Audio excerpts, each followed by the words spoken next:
Hi Cutie Grace here. Today I'm going to draw a pillow, so let's get started.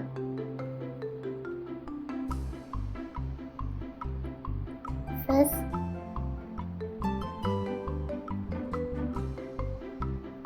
just follow it with me.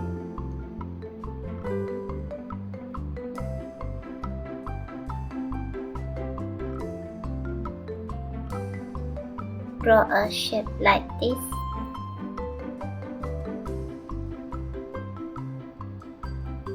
And connect the line.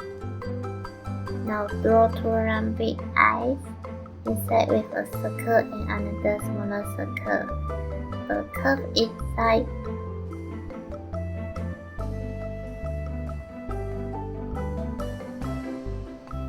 With 3 lines.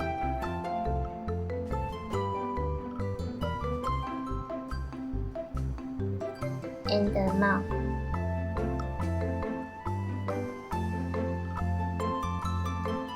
Now we have a cute pillow. I really hope I made it fun and easy for you to follow in with me and inspire you to draw it too. Thank you so much for watching. If you love it, please make sure to subscribe and turn on your notification bell so you won't miss any new videos. See you later.